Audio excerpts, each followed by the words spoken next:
Okay, so जब हमारे पास बाइनरी सर्च ट्री का ऑब्जेक्ट बनेगा उस वक्त हमारे पास रूट जो होगा that would be equal to null. मतलब उस वक्त रूट हमारे पास स्ट्रेट फॉरवर्ड नल ऑब्जेक्ट होगा।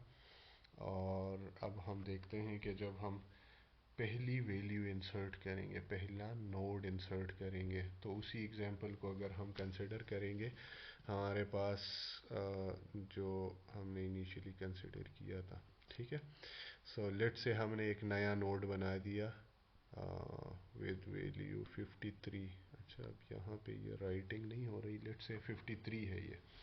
ठीक है, तो वो हमारे पास न्यू नोड, यहाँ पे नोड में हमारे पास इस object, this becomes the node. ये नया ऑब्जेक्ट किसी तरह से हमने बना दिया। ठीक है, और इसको हमने नोड कह दिया। यहाँ पे राइटिंग नहीं हो रही, आई डोंट नो व्हाई। ठीक है, but this is the new node 53 value. ठीक है, तो इस एल्गोरिथम के मुताबिक जब नया नोड विद द वैल्यू की वैल्यू 53, डेटा इसका कोई भी हो सकता है। ठीक है, वो फ्लोट वैल्यू है, लेट से 55.3 उसकी वैल्यू है, we don't care about that. की इसकी वैल्यू 53 है। ठीक है, सो इस के मुताबिक क्या होगा कि हमारे पास एल्गोरिदम में ये पहले टेस्ट होगा कि if root equal to null. तो चूंकि बीएसटी नया ऑब्जेक्ट बना होगा उस वक्त रूट की वैल्यू नल ही होगी, तो आपका जो ऑब्जेक्ट होगा दैट बिकम्स योर रूट। तो ये आपका रूट नोड बन गया। ठीक है, अब इससे ये जो नल वाली बात है ये ख़त्म हो गई है। ठीक है, it is no more null, or 53 node with the key value 53 becomes the root। अब इसके बाद लेट से यूज़र एक नया नोड इंसर्ट करना चाहता है and that is of value 30। ठीक है, सो एक नया नोड बन जाएगा। ठीक है, हम यहाँ पे इसको बना देते हैं इनिशियली, और इसमें वैल्यू है 30। ठीक, 30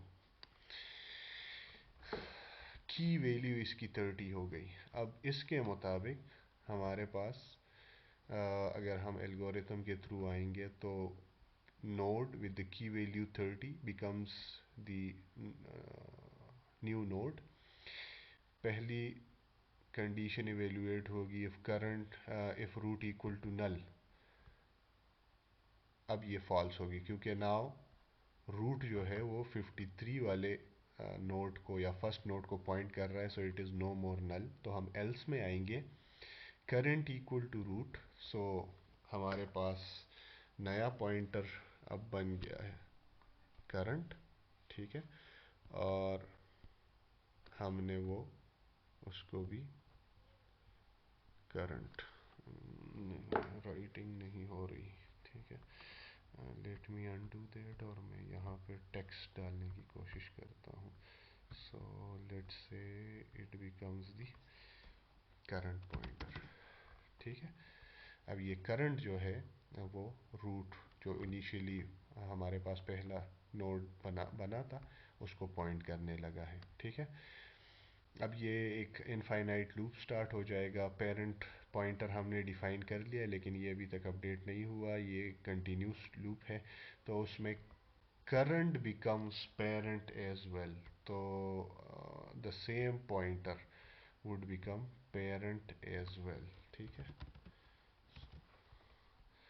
so now current and parent pointers both are pointing to the same node which is also pointed to by the root node। ठीक है, अभी इसी सिनेरियो में तो आगे क्या होगा कि इफ नोड डॉट की, नोड जो हमारे पास था वो ये था एंड हमारे पास इसकी की वैल्यू क्या है 30 है। ठीक है, so if 30 is less than current dot की, करंट ये वाला नोड है इसकी की क्या है 53। सो 30 इज लेस देन 53 ट्रू। हमारे पास ये कोड एग्जीक्यूट होगा, ठीक है, ये कोड एग्जीक्यूट होगा और इस कोड के मुताबिक क्या होगा, current equal to current dot left child. तो करंट ये है, current dot left child becomes current. तो अब इस सिनेरियो में हमने क्या कर दिया कि करंट जो है वो इसके लेफ्ट चाइल्ड के साथ हमने एसोसिएट कर दिया यहाँ पे, सॉरी, ये इसका लेफ्ट चाइल्ड है, विच इज़ बेसिकली क्या, नल।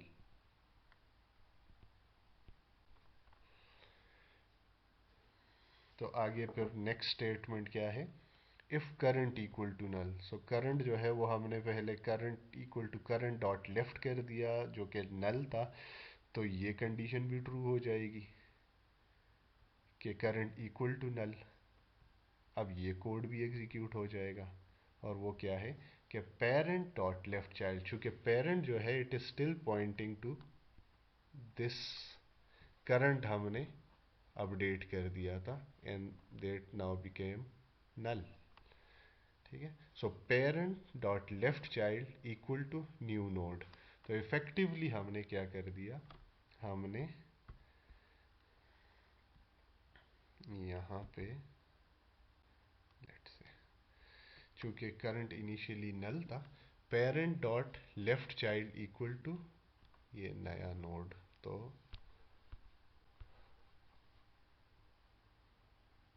हमने वो जो 30 वाला नया नोड हमने यहाँ पे अभी बनाया था वो हमने इसके लेफ्ट पे जाके अपेंड कर दिया, ठीक है। फिर इसके बाद अगर हम कोई नया नोड लगाते हैं, लेट्स से नया नोड हमारे पास आया और उसमें जो वैल्यू थी दैट इज़ 40, की वैल्यू 40 है, तो इसी एल्गोरिथम के मुताबिक वो कैसे होगा, ओरिजिनली ये तो अब कनेक्ट हो चुका है, ठीक है, सारा कुछ यहाँ पे 30 है, नया जो नोड हमारे पास आ रहा है उसमें की वैल्यू 40 है, जो कि इस वक्त, लेट मी ट्राई अगेन, अगर मैं इसको हटा दूँ, ठीक है, and let's create the new node, a larger one, और उसमें हम डाल दें 40। अब हमारे पास ये जो है ये नोड है, ठीक है, न्यू नोड, ठीक है। अच्छा, अब हमने यहाँ पे 53 है, ये 30 है, और नेक्स्ट जो है वो हम 40 इंसर्ट करना चाहते हैं। अगेन नया नोड हमारे पास इधर आएगा, ठीक है, मतलब 40 की वाला नोड, रूट टेस्ट करेंगे, that is not equal to null, क्योंकि ऑलरेडी हमारे पास ट्री में कुछ नोड्स मौजूद हैं, so root will never be null now.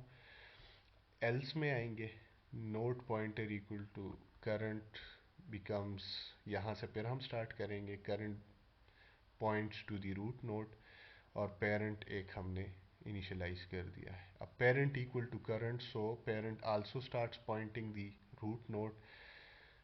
आगे हम देखेंगे कि if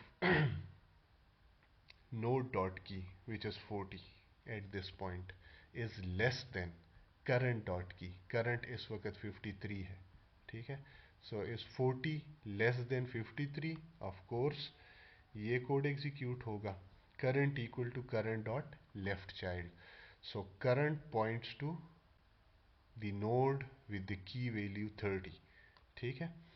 if current equal to null, क्या करंट इस वक्त नल है, नहीं, क्योंकि it is pointing to the node with the key value 30, सो ये कोड एग्जीक्यूट नहीं होगा, दिस इज फॉल्स, ठीक है।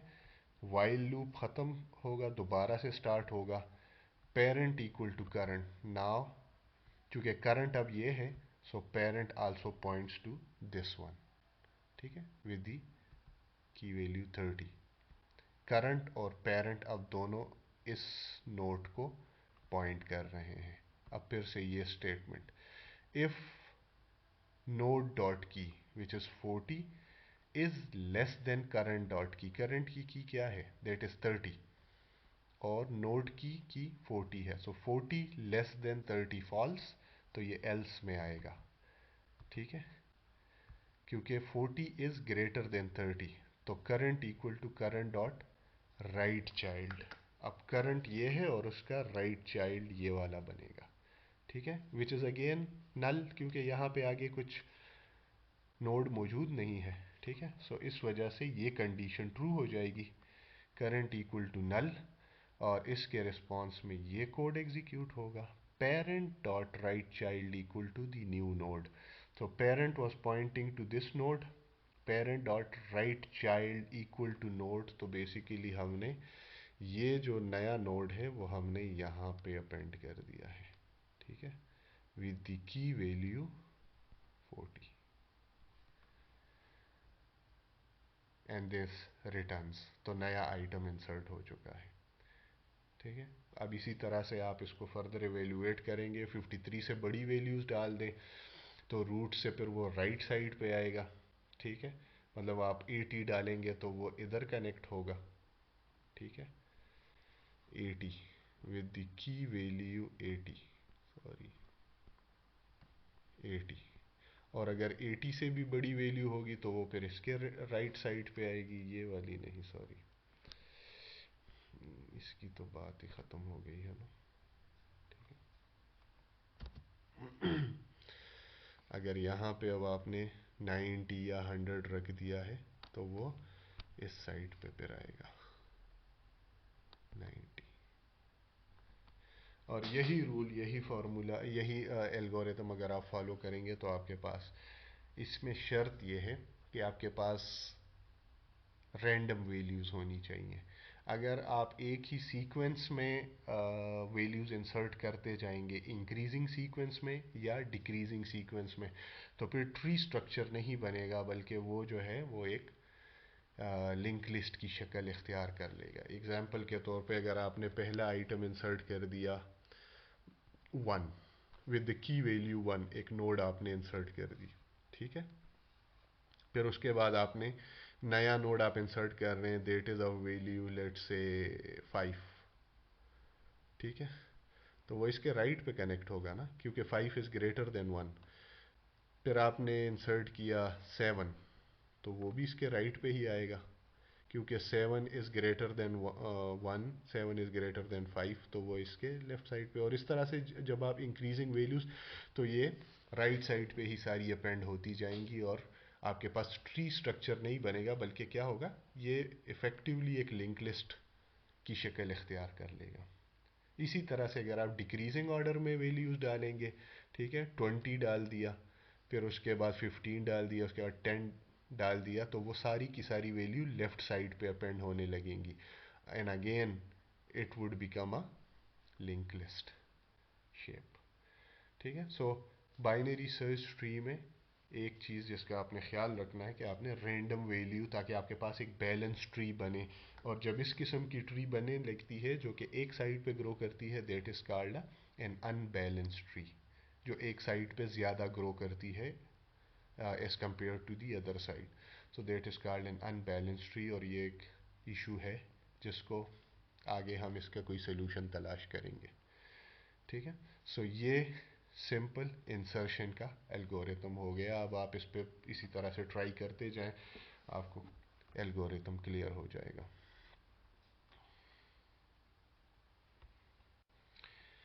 ओके, आई होप आप लोगों को बाइनरी सर्च ट्री में इंसर्शन एल्गोरिथम की समझ आ गई होगी, और इस एल्गोरिथम को यूज़ करते हुए हम काफ़ी सारे नोड जो हैं वो बाइनरी सर्च ट्री का हिस्सा बना सकते हैं। तो अब जब हम ट्री बनाने लगे हैं उसको ट्रावर्स करने की ज़रूरत होगी, ताकि हमें अंदाज़ा हो सके कि हमने जो ट्री बनाई है वो प्रॉपर तरीके से बन भी रही है या नहीं।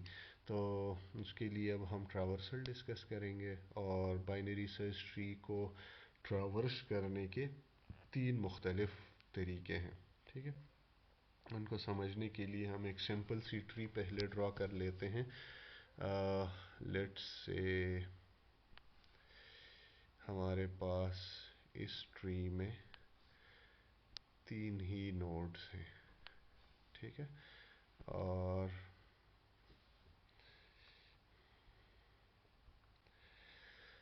उसमें लेट्स से हमारे पास है नोड ए, इसी तरह से नोड बी, और ये वाला है नोड सी, ठीक है। ये बी और सी जो हैं ये दोनों नोड ए के चिल्ड्रन नोड हैं, ठीक है। तो वो जो इस ट्री को इमेजिन करें, this is a binary search tree where B is less than A and C is greater than A, ठीक है। इसको आप नंबर्स भी डाल दें, 5 डाल दें इधर, बी की जगह 2 डाल दें और सी की जगह जो है 8 डाल दें, तो ये एक वैलिड बाइनरी सर्च ट्री बन जाएगी। अब इसको ट्रावर्सल के लिए हमारे पास जो तीन टेक्निक्स अवेलेबल हैं उनको हम यहाँ पे लिख देते हैं। नंबर 1 जो है इन ऑर्डर ट्रावर्सल है, नंबर 2 प्री ऑर्डर ट्रावर्सल है, और नंबर 3 जो है that is post order traversal, ठीक है। ये तीनों जो हैं ये इसको हम कह देते हैं BST ट्रावर्सल टेक्निक्स, ट्रावर्सल, ठीक। इन 3 तरीक़ों से हम बाइनरी सर्च ट्री को ट्रावर्स कर सकते हैं। तो अकॉर्डिंगली अगर हम इन ऑर्डर टेक्निक को देखना चाहें तो उसके मुताबिक क्या होगा कि लेफ़्ट रूट और देन राइट साइड, ठीक है। So left side, then middle, then right side, ठीक है। इस रूल के मुताबिक अगर हम इस गिवन ट्री को, ये जो है ABC ट्री, इसको ट्रावर्स करेंगे तो हमारे पास ट्रावर्सल के बाद जो वैल्यूज़ डिस्प्ले होंगी वो B, A और C, ये इन ऑर्डर ट्रावर्सल इसका होगा कि पहले लेफ़्ट सब ट्री जो है वो ट्रावर्स हो, फिर उसके बाद रूट नोड, फिर उसके बाद राइट सब ट्री, ठीक है। और ये हर लेवल पे ये रूल फॉलो होना चाहिए। प्री ऑर्डर में क्या होगा कि पहले मिडल, ठीक है, उसके बाद लेफ़्ट और उसके बाद राइट। जबकि पोस्ट ऑर्डर में क्या होना चाहिए कि पहले left, left, middle, sorry left, right और मिडल, ठीक है। लेफ़्ट, उसके बाद राइट और फिर मिडल, ठीक है। सो मिडल, लेफ़्ट, राइट के मुताबिक अगर हम इस ट्री को ट्रावर्स करेंगे तो A, B और C, और पोस्ट ऑर्डर के मुताबिक जो कि लेफ़्ट, राइट, मिडल है तो B, C और A,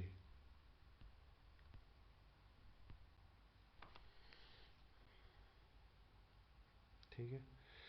ये तरीक़ाकार होगा। अब ये तो बहुत सिंपल सी ट्री हमने बनाई, तो इसके लिए इन ऑर्डर, प्री ऑर्डर और पोस्ट ऑर्डर मैंने आपको बताया कि अगर हम इनको सब ट्रीज़ कंसिडर करें B और C को, तो उन पे भी, उन सब ट्रीज़ पे भी ये रूल इसी तरह से अप्लाई होगा, ठीक है। तो लेट्स से अगर हम यहाँ पे एक ट्री इसके बजाय हम इस तरह करते हैं कि इनमें से ये जो ABC हैं इनको हटा देते हैं और इसकी जगह ये जो ABC हैं ये हटा देते हैं, ठीक है। इनकी जगह अब नंबर्स डाल लेते हैं और इस ट्री को थोड़ा सा और ग्रो कर देते हैं। तो लेट्स से यहाँ पे हमारे पास है not sure if it would be drawn properly. बहरहाल हम कोशिश करते हैं, अगर हम यहाँ पे टेक्स्ट डाल सके तो वो ज़्यादा बेहतर होगा. लेट्स से यहाँ पे हमारे पास 10 है, यहाँ पे हमारे पास है 5, यहाँ पे हमारे पास है लेट्स से 15. तो आगे इसको थोड़ा सा एक्सटेंड कर लेते हैं.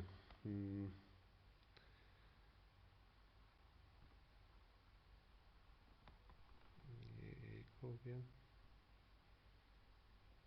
दूसरा हो गया, और यहाँ पे हम सिर्फ एक और डाल लेते हैं. ठीक है, तो यहाँ पे जो वैल्यू आ सकती है वो शुड बी लेस देन 5, तो इसमें हम 3 डाल लेते हैं. यहाँ पे जो वैल्यू आ सकती है हमारे पास वो 10 से कम लेकिन 5 से ज़्यादा होनी चाहिए, तो हम 7 डाल लेते हैं. और यहाँ पे जो वैल्यू आ सकती है that can only be greater than 15, तो यहाँ पे हम 20 डाल सकते हैं. ठीक है, और अब अगर हम इनको कनेक्ट करेंगे तो हमारे पास कुछ इस किस्म के और इस तरह से ये ट्री बन गई है. ठीक है, अब हम इसको अगर इन ऑर्डर ट्रैवर्सल करेंगे तो इन ऑर्डर ट्रैवर्सल का मतलब ये है कि पहले लेफ्ट सब ट्री को ट्रैवर्स करो, फिर मिडल, और फिर राइट सब ट्री को ट्रैवर्स करो. तो सबसे पहले इसको अगर हम इस तरह से देखेंगे कि लेफ्ट सब ट्री यहाँ पे क्या है,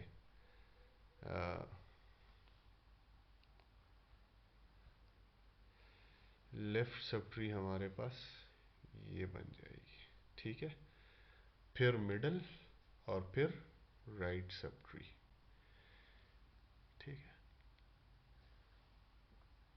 तो पहले ये ट्रावर्स होगी, उसके बाद 10, क्योंकि ये एक ही नोड है ना तो इसकी वैल्यू डिस्प्ले होगी, और फिर राइट सब ट्री. लेकिन left sub tree itself is a tree, तो उस पर भी यही रूल अप्लाई होगा. और वो रूल क्या होगा कि पहले इस लेफ्ट सब ट्री की लेफ्ट सब ट्री को ट्रावर्स होना चाहिए, फिर उसके बाद मिडल, उसके बाद राइट. तो जब ये सारा कुछ हो चुका होगा, अब इमेजिन करें इस रूल के मुताबिक, क्योंकि यहाँ पे आगे लेफ्ट सब ट्री के और लेफ्ट पे कुछ नहीं है, तो ये 3 डिस्प्ले हो जाएगा. ठीक है, अगर हम सिर्फ की वैल्यू डिस्प्ले करना चाहते हैं, फिर 5, उसके बाद 7. तो लेफ्ट सब ट्री सारी ट्रैवर्स हो चुकी है. ठीक है, फिर 10 की बारी आएगी. ठीक है, उसके बाद राइट सब ट्री की बारी आएगी. तो राइट सब ट्री में भी जब हम आएंगे तो इधर देखेंगे कि पहले इसके लेफ्ट पे कुछ है या नहीं है. अगर लेफ्ट सब ट्री होगी तो राइट सब ट्री की लेफ्ट सब ट्री पहले, फिर मिडल, फिर उसके बाद राइट. तो चूंकि इसके लेफ्ट पे कुछ है नहीं, तो उसके बाद 10 के बाद 15 ट्रावर्स होगा, उसके बाद 20. तो इफेक्टिवली इसको अगर आप देखेंगे तो this is traversing in ascending order. ठीक है, ये बिल्कुल इसी तरह से लोवेस्ट वैल्यू सबसे पहले और फिर हाईएस्ट वैल्यू सबसे आखिर में हमारे पास डिस्प्ले होगी. ठीक है, ये इन ऑर्डर है. अब यही तरीक़ाकार प्री ऑर्डर और पोस्ट ऑर्डर पे भी अप्लाई होगा कि जो रूल हमने सिर्फ 3 नोड्स के लिए डिवाइस किया वो सारे नोड्स पे अप्लाई होगा, लेकिन होगा इस तरह से कि लेफ़्ट सब ट्री, फिर उसके बाद उसकी सारी लेफ़्ट सब ट्री, उसकी सारी लेफ़्ट सब ट्री, जो ख़त्म हो जाएगा आगे और कुछ नहीं होगा, तो फिर वो मिडिल की तरफ आएगा. इसको अगर आप प्रोसीजरल तरीके से इम्प्लीमेंट करेंगे तो इसमें बहुत ज़्यादा आपको काम करना पड़ेगा. ठीक है, अगर आप इसको नॉर्मल प्रोसीजरल प्रोग्रामिंग के थ्रू इस एल्गोरिथम को इम्प्लीमेंट करेंगे, क्योंकि फिर आपको स्टेक की ज़रूरत पड़ेगी कि पहले ये है तो इसके लेफ़्ट साइड पे चूँकि अभी सब ट्री मौजूद है तो इसको स्टेक पे चले जाना चाहिए और इसकी बारी लेफ़्ट सब ट्री की बारी आनी चाहिए. फिर लेफ़्ट सब ट्री में अगर आप देखेंगे तो उसमें भी अभी लेफ़्ट पे है, तो 5 जो है वो स्टेक पे चला जाएगा, और जो है उसकी लेफ़्ट सब ट्री को ट्रावर्स किया जाएगा। चूँकि यहाँ पे लेफ़्ट पे और कुछ नहीं है तो 3 जो है वो प्रिंट हो जाएगा, और फिर उसके चूँकि राइट पे भी कुछ नहीं है तो स्टेक से पहली वैल्यू जो 5 स्टेक पे हुई थी, पुश हुई थी जो नोड, वो आ जाएगा और वो डिस्प्ले होगा। उसके बाद उसके राइट सब ट्री की बारी आएगी, तो राइट सब ट्री 7 है, अगेन उसकी लेफ्ट सब ट्री को पहले चेक किया जाएगा, चूंकि नहीं है तो 7 डिस्प्ले होगा, उसकी राइट सब ट्री भी नहीं है तो फिर स्टेक से वो लास्ट इंसर्टेड वैल्यू जो है वो 10 आ जाएगी, 10 डिस्प्ले होगा, और उसके बाद उसके राइट सब ट्री की बारी आएगी, और ये सारा प्रोसीजर राइट साइड पे भी, तो वो थोड़ा सा कम्प्लेक्स बन जाता है। इसकी बहुत ही आसान इम्प्लीमेंटेशन जो है वो रिकर्सिव फंक्शन से होती है, कि आप रिकर्सिवली कॉल करें ट्रावर्सल जो इन ऑर्डर जो अभी आपने फंक्शन बनाया हुआ है। फॉर एग्जांपल हम इन ऑर्डर को सिर्फ ट्राई कर लेते हैं, और बाकी जो है वो आप आसानी से कर सकते हैं। You just need to change only those 3 statements, तो बहुत आराम से हो सकता है वो। इसकी इसके लिए कोड लिखते हैं और फिर उसको समझने की कोशिश करते हैं। अभी मैंने एग्जांपल के थ्रू आपको पहले समझा भी दिया है, लेकिन चलें कोड लिख देते हैं। उसके बाद भी अगर आप लोगों को समझ नहीं आती तो फिर इस पे फर्दर थोड़ी सी डिस्कशन कर लेंगे, ठीक है। तो जाते हैं कोड की तरफ।